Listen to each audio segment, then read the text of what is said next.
All right, good afternoon, everybody.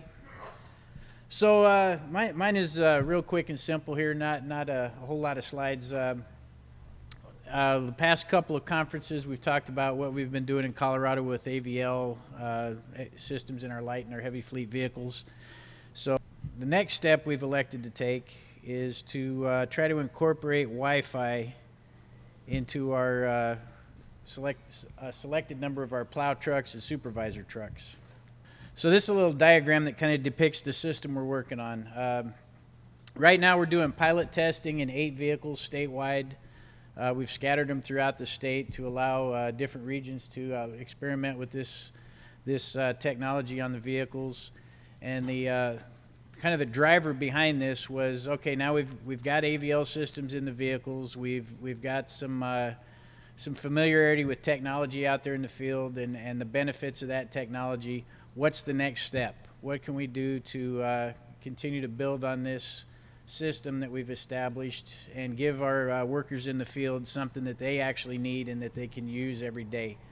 One of the key complaints we were getting from our traffic maintenance workers was, like many states, we have a lot of remote areas or areas up in the mountains where you don't get a lot of cell phone coverage, and they would have to do their work in the field and then come back to the patrol base and sit down at a computer and do paperwork before they can go home at the end of the day.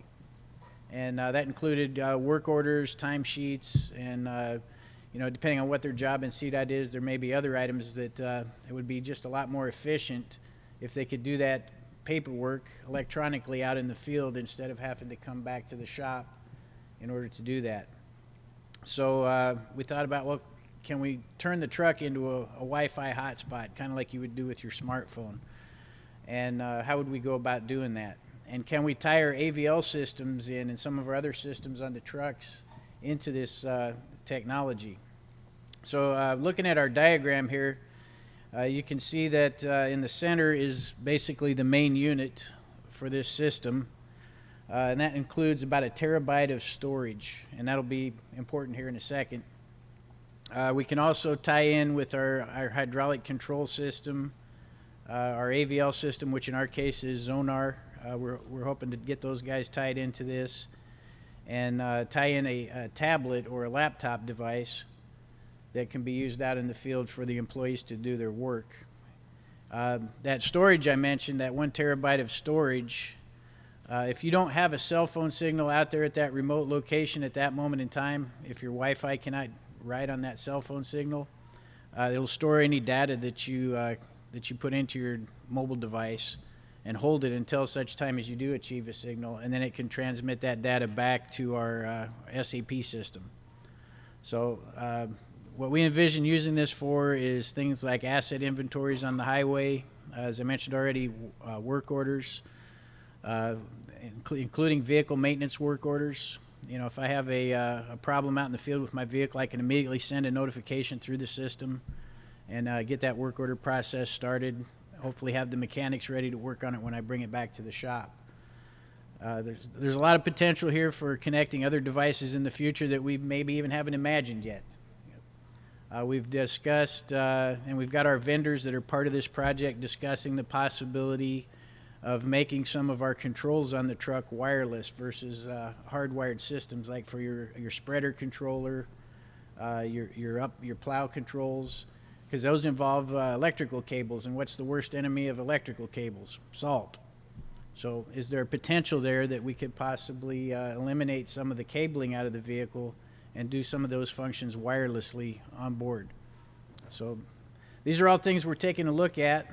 The other project that this may tie into, there may be some potential, if you've heard of our Rodex project that we're doing in Colorado. That involves a designated corridor of I-70. They're looking at all this stuff that we've had presentations on today about vehicles talking to infrastructure talking to vehicles talking to each other. There may be some potential here for this to play a role in that system as well. So it's very new. We just started it probably a month ago, and I'll definitely keep you guys posted on our progress if there's any merit to this.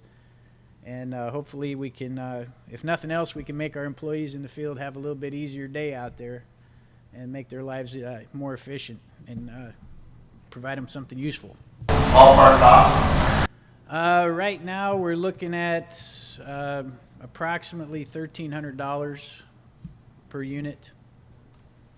That doesn't count for the wireless, or not the wireless, but the forward-facing camera. That's a separate purchase. If you want that, the particular camera that they've provided us to test is about a $600 cost. So, all total, right under $2,000 a vehicle if you get the full system. And we're not looking at putting this in every single vehicle in CDOT. We're focusing this on selected plow trucks within our maintenance patrols. We have 238 maintenance patrols throughout the state. So probably one plow per maintenance patrol would be equipped with this. And then our frontline supervisor vehicles, our traffic maintenance worker 3s out there, would have this technology on their vehicles as well. Quick and easy. Appreciate it.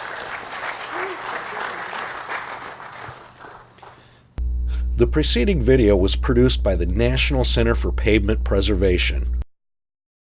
More information can be found at tsp2.org. That's tsp2.org. Additional support provided by Michigan State University.